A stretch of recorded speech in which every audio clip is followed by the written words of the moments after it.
I haven't had a real vacation in I don't know how many years. I'm still paying pretty much all the bills and all that.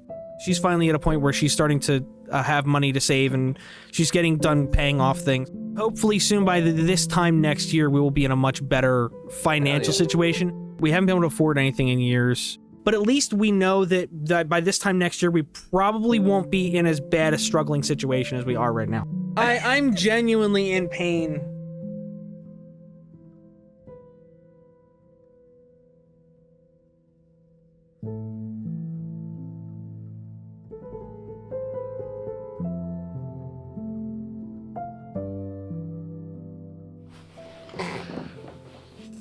6 months ago, I put out a podcast, a video, and took a vacation. I needed some quality time with my family, and I even put the bluebird in a cage for a few days. Unfortunately, I had no idea that this was the last time that I would be viewing what I had as a family. For anyone not aware, I've basically been gone from this channel for 6 months now because of divorce. I'm now a single father. Got him! I'm genuinely in pain from dealing with some of the stupid people online. Look, here's the thing. If you actually are feeling sympathetic for me right now, that's intentional. That was intentional. That was the plan. You were supposed to feel that way. You can stop now. You can relax. I'm good.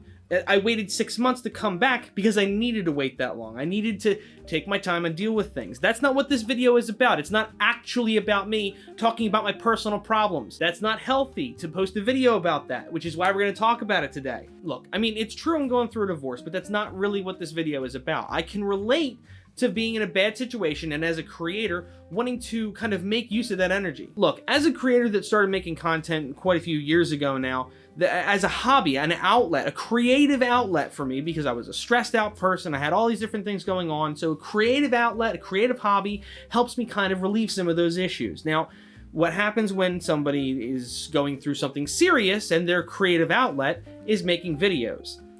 They want to talk about those things. Plus, now that I'm divorced, I really need to blow up on YouTube so I can get a Fleshlight sponsorship like Mr. GG. Fleshlight has just become synonymous with my channel. Now, jokes aside, the beginning of this video really was a joke. Unfortunately, now that I think about it, the joke really was just making you feel bad.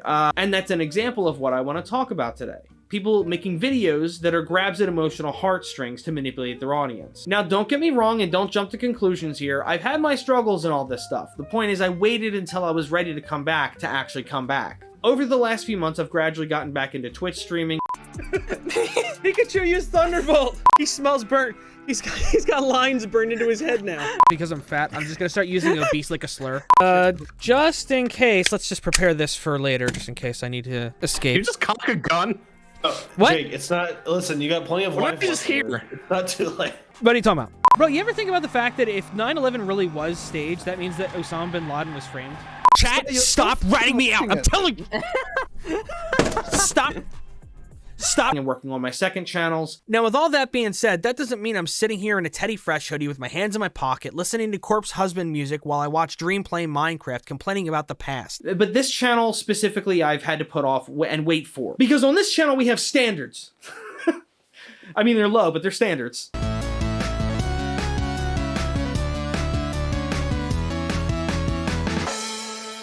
Now, I know I've been gone for a little while, gained a little weight and grew a beard ever since... You know, let's not talk about that. So please, understand me when I say that I don't like sympathy and I'm not making this video for it. This is called entertainment. It's kind of dumb that I should feel like I need to be so super clear about this. It's actually kind of telling about the state of the commentary community, especially the small commentary community where all the spurgs hang out and just chatter. So I did what I needed to do. I took my time away and I got perspective. And a lot of people just won't do that or don't think to do that because this is their creative outlet. This is where they go with their stress. But there's only one thing on their mind. But in my simple, humble opinion, the problem with a lot of these videos is that people didn't take that time to get their perspective. Both the creators and the audience. These days we're very used to instant gratification. I know, people talk about this all the time with social media, getting relationships, this, that, and the other thing, right? Everybody wants it to just happen for them because we're so used to ordering stuff and it comes from Amazon in 2 days. From buying random objects on Amazon, to getting laid, to buying food on Uber Eats or DoorDash, to getting laid, to getting over something serious in your life. I feel like there was one other one. Getting in touch with family. Point being that there's a lot of people that don't take the time to step back, reevaluate their situation, get perspective, and then proceed forward across the rickety bridge once they've got the perspective of the bridge. You see what I'm saying? You get where I'm going? R/deep. What do you mean? What do you mean that's not what it's for? What's it for? All the way to the ball. People both in the comment section and on Twitter often wonder why these kind of videos come out. Why do people make these videos about their personal situation? I don't want to hear about their personal situation, but it's juicy. I'll let you in a little secret. There's a million reasons these videos happen. While I'm not going to stop clowning on the people that make the mistake of making these kind of videos, I do want to be clear. I've always understood why a lot of them happen. But let's be real. You should probably know better by now. And don't get me wrong, this isn't entirely crapping all over the idea of making these kind of videos. Some people are in a situation that they really should put out the video. Sometimes it's a good thing. Other times, it's just so forced. And that only applies to the creator side of things. On the audience side, you got a bunch of other issues. And I feel like a massive amount of people just generally don't, but should understand why somebody might end up in a headspace where this made sense to do. Why on earth would a creator go and put all this personal information out there? Why would you get in a bad situation and start dropping names and DMs and all this other stuff? Why? Well, hopefully by the end of this video, you'll understand where some people are coming from. For some people, this creative hobby actually is a passion, or they started as a passion. So instinctively, when bad things happen, they kind of want to make a video about it. Especially if there's somebody that's done vlogging or commentary and explaining their things as part of their thing, or just their life experience on camera is their content, their thing. That's what they're used to doing. I myself got into YouTube as a creative outlet, so I was putting like all the energy from stress and depression and things like that into making content. And it wasn't depressing content or whatever, but it was a creative outlet that got me out of that space, out of that shell, and moved me forward. So for a lot of people, their creative expression, their art actually is kind of where they go to get those thoughts and emotions out. And unfortunately, many of them actually hit the upload button after getting those thoughts and emotions out. Just as an example, there's a lot of people that go through forget it, whatever. I'm just gonna call it quits. That's good enough. All right, Laura, we're ready. The script is ready, the lights are up, the camera's rolling. You just got to remember to sell it, okay? We got to get some tears out of this. You took all those acting classes. We're good to go. Come on, let's go. Let's do this. Action. I was so stupid and ignorant. You got to be kidding me. And I have no excuses here today. I'm not here to give you an excuse. I asked for one tear. I asked for one single tear.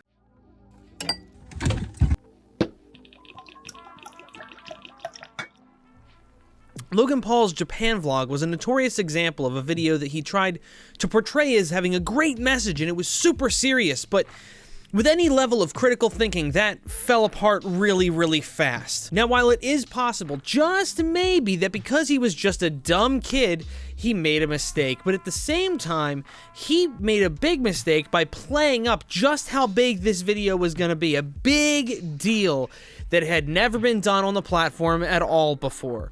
He made a big deal about the video being a big deal. Okay, this is not clickbait.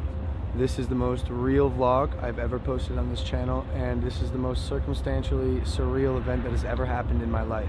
I'm not monetizing this video for obvious reasons. I will say before you watch, this is graphic. I think this definitely marks a moment in YouTube history, because I'm pretty sure this has never, hopefully, happened to anyone on YouTube ever.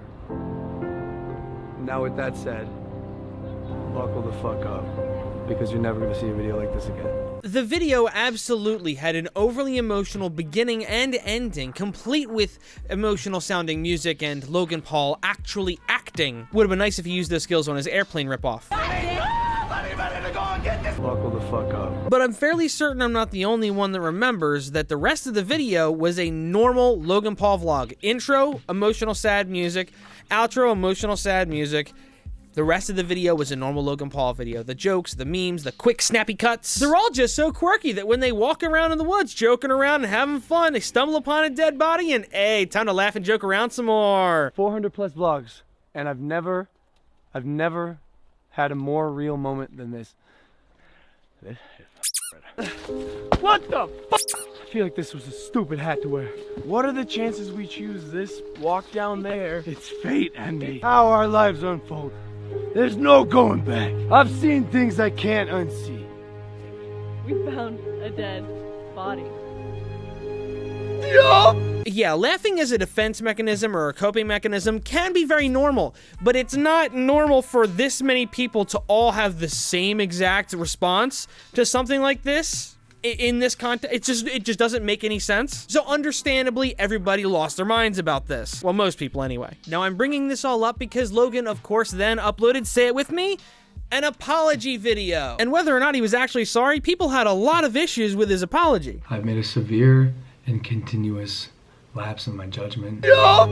And I don't expect to be forgiven. I'm not gonna lie, I still make jokes about it today because it's freaking funny. And to be honest with you, I feel even more vindicated laughing at it when later Logan kind of admitted that he actually does have a little bit of a disconnect when it comes to emotion. At the beginning of the year, I'm gonna open up here for a sec. You guys can imagine tons of people, even people in my circle, close friends, like, yo, you're a sociopath, straight up. And I didn't know what the word meant, because is it a psychopath? Is that what it is? So I looked it up, and I had to ask myself, I'm like, oh shit, am I a fucking sociopath? And for sure, some things I fit the description of. That's why I'm saying I prefer, if we're gonna label Jake a sociopath or not, doing it on a spectrum and where he lies on it. And if all that wasn't enough to convince you that he was being at least a little bit ingenuine, when he finally did return months later, he returned by shoving a fish on a spike and waving it around. Then a few weeks later, he pulled a fish out of his pond and tried to give it CPR, which was completely unnecessary and probably just hurt the animal. And on top of that, he then tased a dead rat, all while his entire brand at the time was surrounding the fact that he had a bird that he called Maverick. His pet was his brand. I've made a severe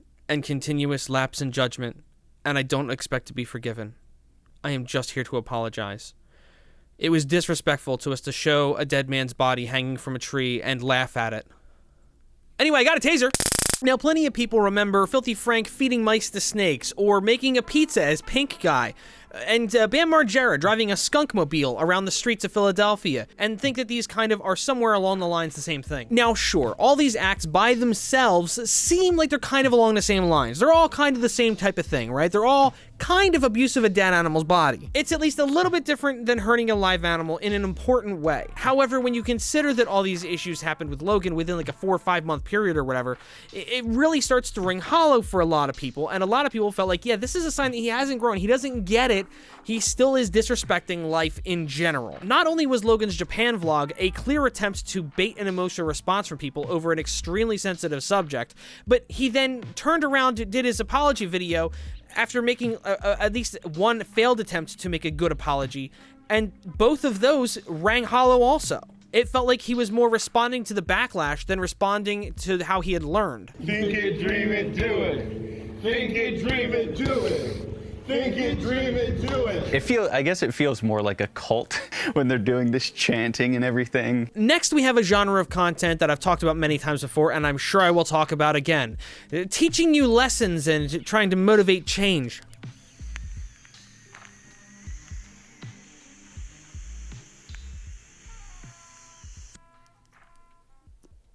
Supposedly. Darman and Prince E are two of the biggest offenders in this. And to be fair to Darman, while I don't know as much about him as I do about Prince E, they definitely both fall at different places on the sniff test, if you know what I mean. And as much as I hate to admit it, it's entirely possible that our conceptions of them could be inaccurate, and they could actually genuinely be doing what they do because they think it's good for people and because it's good for humanity, but while also being profitable. Or we could all be right and they actually are just grifters that have figured out a good way to manipulate money out of wallets. Their videos are designed specifically to feel deep and insightful, despite being surface level dribble that often makes no actual sense. Prince E has been broken down by people many times over the years for basically saying what sounds good and putting motivational music behind it to sound important, but it doesn't actually hold up. Nerd City and Boy in a Band are always the first go-tos that come to mind when you talk about this. And Darman? From what I know, Darman is basically like the Hallmark Channel. but really full of itself. These videos are entirely about emotional manipulation. Vegan and PETA videos serve a similar purpose. That doesn't mean all of them are bad. Manipulation is a very broad term. In this case, Darman and Prince E seem more focused to many on making money. But for many people, guys like Mr. Beast seem more genuine in their efforts to make the world a better place through their actions. I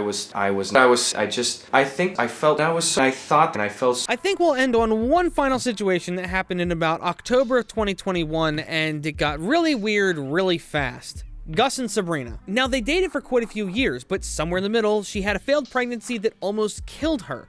Now, unfortunately, obviously, this would result in a bunch of medical and psychological issues. And when you're going through something of this magnitude and this seriousness, of course, it's going to stick around with you for a little while, you know, months, years, decades even. So she uploads a video, now years later, to kind of go over what she experienced at this time.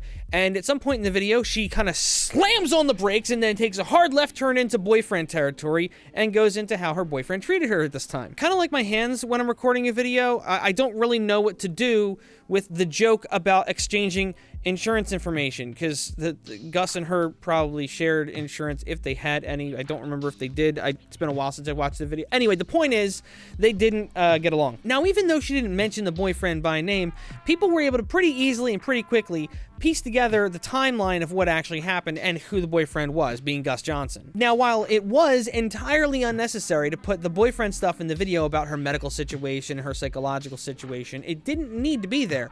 I understand why when you're going through this whole timeline of events of everything painful and everything messed up that was happening to you at this time and all you experienced, it's going to be really hard to escape those feelings coming back to the surface, bubbling up and really setting a fire under you. So I could understand why she would feel like she needed to include it. And I could also understand how in that situation you might not be able to fully realize what you're actually about to put out there and how much heat you're about to bring to yourself and to the other people that are involved. But I can also totally understand why some people would see this video and think that it's a malicious attack on Gus trying to weaponize a seemingly resolved situation from years ago. She could have very well been intending to spike him into the ground like a volleyball at the Olympics, or she could have been trying to vent all her emotions out like deflating a volleyball after the Olympics. I'm getting rusty, aren't I? Anyway, this caused a lot of fallout in their mutual friend group, and Gus had to apologize. He made a little text apology saying he was taking a break, and he returned a few weeks later with a skit about exaggerating injuries.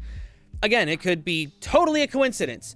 It's just a really freaking weird coincidence, especially after saying you were taking a break and then making a skit that actually has to do with the direct subject matter of the situation. Personally, I do actually have a hard time believing this was a coincidence, given the fact that Gus was also accused in the video by Sabrina of like mocking and not believing that she was actually dealing with serious pain and injuries. He thought she was faking a lot of this stuff. And the video, the skit, is about faking and exaggerating injuries. Eventually, Gus does put out an apology video and takes responsibility for his actions. However, weirdly, it felt to me like throughout a lot of the video, he spent rationalizing his behavior to his audience rather than actually just apologizing and leaving it at that. I mean, look, to be fair, there's not a whole lot that Gus could have done to really change the public view of him after everything that happened, everything that was pointed out about him, right? There really wasn't a whole lot he could say to change anything, because it's in the past and it makes him look pretty scummy. But at the same time,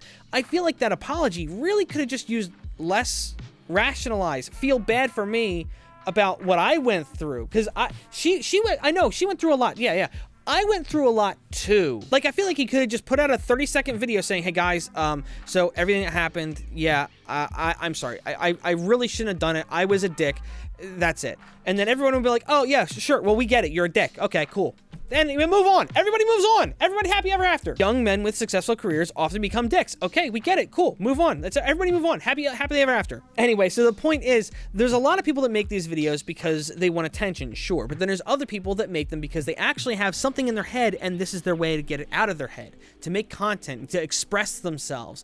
And then there's other people that just want to watch the world burn. Believe it or not, it seems like there's a lot of other really weird reasons that are way more obscure that people have made these videos in the past. But they really do seem to all boil down to either greed or emotion. So please, by all means, let us continue to view this as terminally online behavior before someone starts referring to it as like emotional doxing or something. Anyway, thanks for watching, everybody. Hope you had a good one. I'll see you in the next good one.